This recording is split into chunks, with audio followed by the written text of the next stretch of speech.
As the U.S. Senate begins deliberation of the massive comprehensive immigration reform bill, a number that's frequently in the news is 11 million. That's the number of undocumented persons commonly estimated to be living in the United States. With the fate of such a massive population at stake, it can be difficult to keep in mind much smaller groups that will nonetheless be profoundly affected by what's included and what's excluded from the final legislation. One such group consists of the LGBT Americans. Despite the tremendous progress we've seen recently in terms of marriage equality at the state level, there's been no change whatsoever at the federal level, where gay families are denied a long list of rights and benefits which are routinely granted to opposite gender couples. Binational same-gender couples continue to be subject to discrimination that would be unthinkable for others. No American has the right to sponsor a same-gender spouse for immigration in the way that any heterosexual partner routinely can. Directly targeted at this inequity is the Uniting American Families Act, which has gained bipartisan support. This issue could be solved by an amendment to the immigration bill. At the same time, the Supreme Court is about to rule on DOMA, the notorious Defense of Marriage Act that is routinely used to restrict the rights of LGBT Americans. So, a lot could change this June, traditionally celebrated as Gay Pride Month. But it's certainly just as possible that these families will continue to be overlooked, and our producer will have to continue to work from overseas, as he must today, in order to keep his own family intact. Doing great work, significant work on these issues, is Bend the Arc, a Jewish partnership for justice. And joining me now is Hadar Susskind, the director of Bend the Arc Jewish Action and Bend the Arc Jewish Action PAC. Hadar, welcome to State of Belief Radio. Thank you very much. I'm happy to be here. For listeners unfamiliar with some of the details of this issue, please start by talking about why federal legislation is crucial to same-gender couples, because I think there's a lot of confusion in light of state-level progress on marriage equality regarding the fact that nothing's changed when it comes to binational relationships. That's true. And, there has been tremendous progress in the states. We now have 12 states, hopefully going on 13 soon, that have recognized same-sex marriages. But the fact remains that many of the benefits and many of the issues that come up with relation to marriage recognition are federal in nature. And so it's essential not just for the people in the remaining 38 states who don't have those rights, but even people who live in the states that recognize same-sex marriages still don't get those federal benefits that heterosexual couples do. And, you mentioned your producer and his situation. For us as Americans, for us as people of faith, we deeply value the family and the institution of the family. And it's unthinkable that LGBT Americans would be forced to choose between their love of country and their love of family. Yeah. Well, how did Bend the Arc come to be so prominently involved in this issue? Well, for us, as we began our internal deliberations on immigration reform, we knew it was something that we wanted to be involved in. The Jewish community broadly has a deep history in supporting comprehensive immigration reform. For us, American Jews, for the most part, are 2, maybe 3 generations removed from our own immigrant stories, and they are still individually and communally very, very strongly felt. Mm-hmm. We also knew that for us as an organization, we try to be the voice that channels the progressive energies of the Jewish community around the country and brings that to bear on policy. And LGBT equality is an issue that American Jews care deeply about, and one that we knew would be a flashpoint as it has come to pass in this bill. And we decided for us, while supporting immigration reform and supporting the heart of the bill, that passage to citizenship for those 11 million you mentioned, that we really wanted to put our energy and our capacity into raising up this issue and making sure that people understood, senators, congressmen understood, that there was no unified faith voice in opposition to this. Because unfortunately, so often when issues of LGBT equality come up and people think about the faith community, they assume that we're talking about voices in opposition to that kind of equality. And we've worked very hard in the Jewish community and with many, many interfaith partners to make it clear that the vast majority of Americans of all faiths actually support marriage equality. Yeah. I mentioned Uniting American Families Act. This is kind of a 101 question. Sure. But what does that act do if it's passed, and why is it so important? And what's the current status? Sure. So the act, which in the Senate was introduced by Senator Leahy, who chairs the Judiciary Committee that just passed the immigration bill out, would, as you said, simply grant the capacity to LGBT Americans to sponsor their partners, to sponsor same-sex partners in an equal footing as heterosexual couples. And so it would enable what it looks like probably 40 to 60,000 families in America to be together, to not have to make that family or country decision. Currently, it was not included in the bill as passed out of the Senate Judiciary Committee. Many of the Republicans, including those in the Gang of Eight, had threatened that they would pull their support from the immigration reform overall were it included. And so while Senator Leahy had introduced the amendment, he actually pulled it before a vote was held, really at the advice of the Democratic leaders in the Gang of Eight. And so right now, as the Senate begins to pick up the bill on the floor and the full Senate consideration, I know that Senator Leahy is weighing whether or not he will introduce the amendment, and we certainly hope that he does. Yeah.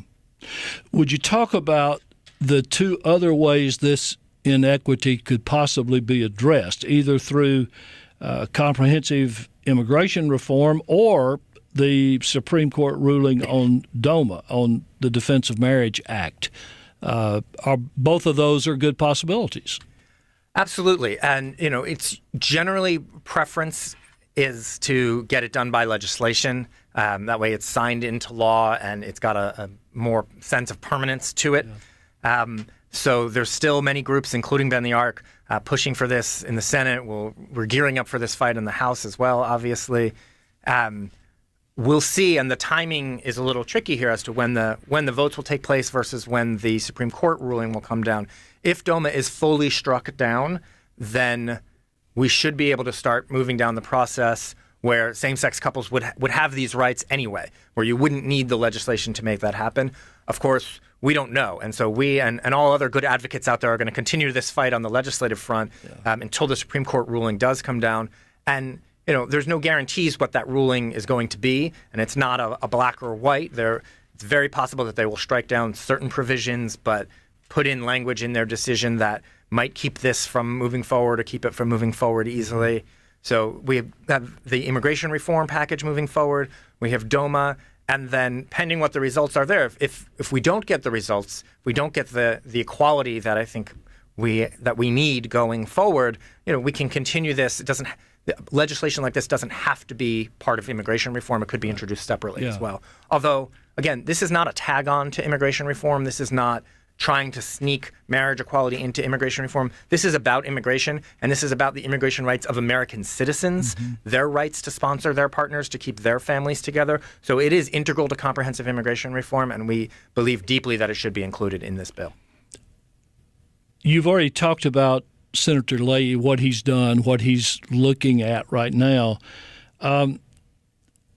What's the mechanism for including these rights as the bill itself heads to the Senate for a vote? So where it stands right now, having passed out of the Judiciary Committee, the full Senate will take it up, and we're probably going to see hundreds of amendments from many, many different senators introduced, some of which will be considered. So Senator Leahy, or different senators should they choose, could introduce the amendment. It'll be debated on the floor. It'll get a vote on the full floor. Depending on the process and the mechanism by which it's introduced, it may need 60 votes to pass, not a simple majority, which will be very challenging. The resistance to amendments up till now is only going to feed a frenzy of amendments. Isn't that right, when it gets... Absolutely. And the goal of the Gang of Eight who came together to push this legislation, and I will say our goal and the goal of all the advocates who are supporting immigration reform, is to pass a bill, sign into law a bill that creates a meaningful path to citizenship for as many people as possible in as reasonable a time frame as possible. So we're going to be fighting against all of these amendments that have triggers and that have all of these other steps that are really just intended to be obstacles to keep this from happening. Where is the strongest opposition coming from? On the immigration bill overall or on the Uniting American Families Act? Let's do both. Well, I think, there's a fear in Congress. There's a fear that on the immigration overall, there's a fear that has some positives. It's pushing people forward when they look at election results and they look at the changing demographics of our nation, saying we need to address this problem. I think there are many, many champions who really understand the personal impact that this has, what this means for those 11 million people who are here right now living in the shadows, but also what it means for our nation and for our economy and our workforce. But there's a fear on the other side, that electoral fear from some members that are afraid of what it's going to mean to empower these people. They're afraid of what it's going to mean when they become voters. They're afraid of what it's going to mean when they become union members. They're afraid of what it's going to mean when they become fully legalized workers who, frankly, can't be taken advantage of anymore. So there's a lot of fear out there that throws up walls. And I think, similarly on the Uniting American Families Act, the movement in our country on this issue, on marriage equality, has been so massive and so fast that I think even for supporters, it's been stunning. I live in the state of Maryland, where we had a marriage equality ballot initiative on the ballot this past November. Up until last November 2012, it had been on the ballot, I believe, in 31 times in states around the country and lost every single time. Three positive ones and one negative one. We defeated the negative one in Minnesota and won 3 positive ones in November. Since then, state after state after state has passed marriage equality.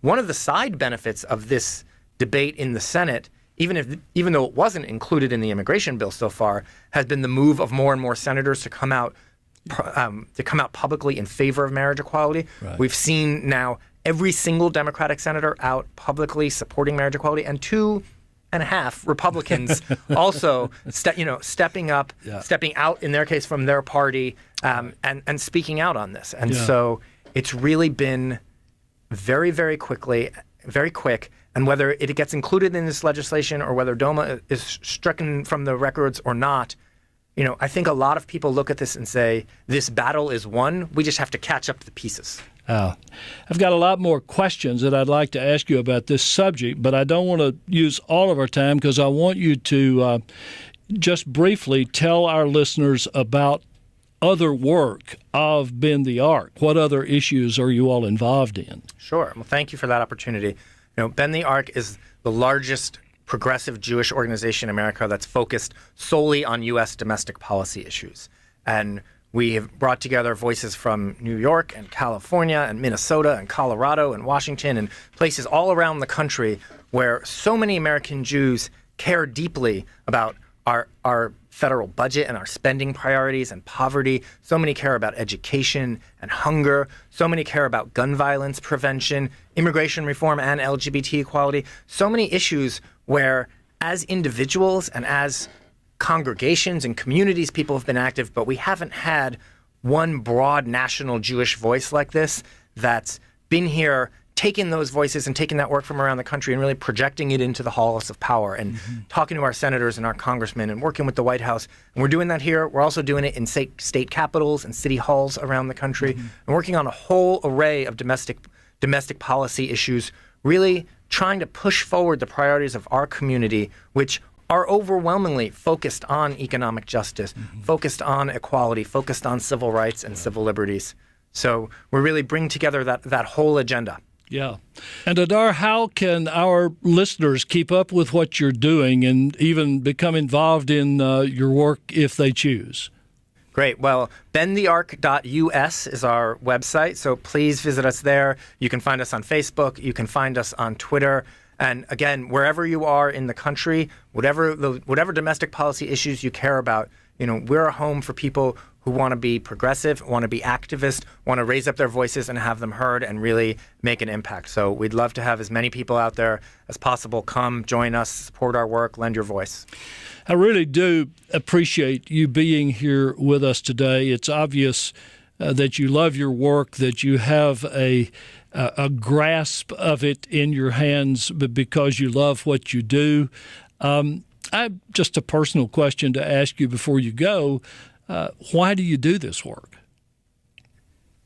For so many, the story of the American Jewish community is about striving for justice. You can go back to every major social movement in America has had the active involvement of Jews, not only as individuals, but as institutions. You can look at Rabbi Heschel marching with Dr. King. You can look at the speaker before Dr. King at the March on Washington in '63 was Rabbi Joachim Prinz, the president of the American Jewish Congress. Suffrage, labor issues, all of those. That's the story of the American Jewish community, is fighting for justice. And we are now sit in the privileged seat for many of us, not all, but for many of us. And as a community, we've moved up the chain education-wise, professionally, but we know that you don't pull that ladder up behind you. You keep fighting for justice for everybody, and that's why we do what we do.